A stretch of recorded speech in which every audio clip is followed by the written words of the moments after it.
മൗനരാഗത്തിൻ്റെ ഒരു പുതുപുത്തൻ എപ്പിസോഡിലേക്ക് എല്ലാവർക്കും സ്വാഗതം. ഇന്നത്തെ എപ്പിസോഡിൽ നമുക്ക് കാണാൻ സാധിക്കുന്നത് ഇതുപോലെ രാഹുലിനെ സേനൻ്റെ ഗുണ്ടകൾ തല്ലുന്നതായിട്ടാണ്. അതായത് സേനനെ കൊല്ലാൻ വേണ്ടിയിട്ട് ഗുണ്ടകളെ രാഹുൽ വിടുന്നു. പക്ഷേ സംഭവിക്കുന്നത് നേരെ തിരിച്ചാണ്. സേനൻ്റെ ഗുണ്ടകൾ രാഹുലിനെ തല്ലി ആശുപത്രിയിലാകുന്നു. എന്നിട്ട് പണി കൊടുക്കാൻ ഉദ്ദേശിച്ച ആൾ തിരിച്ച് പണി മേടിക്കുന്നതായിട്ട് നമുക്ക് കാണാൻ സാധിക്കുന്നുണ്ട്. അതുപോലെ തന്നെ സേനന് സമ്മാനമായി കൊടുക്കാനെ കൊണ്ട് ഒരു ഷർട്ട് രൂപ വാങ്ങി കല്യാണിയുടെ കയ്യിൽ കൊടുക്കുന്നു.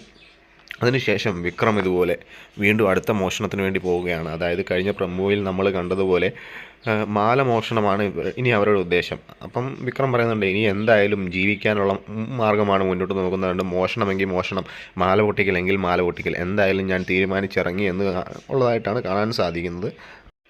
അപ്പോൾ ഇതൊക്കെ മുൻകൂട്ടി അറിഞ്ഞതുപോലെ തന്നെ സ്വന്തം വീട്ടിലിരിക്കുന്ന മാലയും സാധനങ്ങളും സ്വർണവും എല്ലാം കല്യാണിയും കിരണും ലോക്കറിലേക്ക് മാറ്റാനുള്ള വഴി നോക്കുന്നു. തുടർന്ന് രാഹുൽ വീണ്ടും അടുത്ത കുത്തിത്തിരിപ്പിന് വേണ്ടി പോകുന്നു. രൂപ എങ്ങനെയെങ്കിലും സേനോട് മിണ്ടാനെ കൊണ്ടുള്ള മാർഗം നോക്കുന്നതായിട്ടും നമുക്ക് ഇന്നത്തെ എപ്പിസോഡിൽ കാണാൻ സാധിക്കുന്നുണ്ട്. അതുപോലെ തന്നെ രാജേഷ് പറയുന്നുണ്ട്, പലനാൾ കള്ളൻ ഒരു നാൾ പിടിയിൽ, എത്ര മോഷണം നടത്തിയാലും എത്ര തെറ്റ് ചെയ്താലും ഒരിക്കലും പിടിക്കില്ല എന്നുള്ള ഉദ്ദേശത്തോടെ മുന്നോട്ട് പോയി കഴിഞ്ഞാൽ അത് വെറും വ്യാമോഹം മാത്രമാണ്. കാരണം അതെത്രയായാലും പൂട്ട് വീഴും എന്ന് മനസ്സിലാകുന്നു. അതുപോലെ തന്നെ സരയും മനുവും അടുത്തടുത്തിരിക്കുകയായിരുന്നല്ലോ. അച്ഛൻ ആശുപത്രിയിലായി കഴിഞ്ഞപ്പം രണ്ടുപേർക്കും ഒന്നിക്കാനുള്ള അവസരം കിട്ടി. അപ്പോൾ അവർ ആ അവസരം മുതലാക്കാനെ കൊണ്ട് പോയ സമയത്ത് രാഹുൽ നേരെ ആശുപത്രിയിൽ നിന്ന് വയ്യാത്ത അവസ്ഥയിൽ നിന്ന് പോലും കട്ടിലിൽ നിന്ന് നേരെ എണ്ണീറ്റ് റൂമിലേക്ക് വരിക. റൂമിലേക്ക് വന്ന് മോളും മരുമോനും ഒരുമിച്ചിരിക്കുന്നത് സമ്മതിക്കാതെ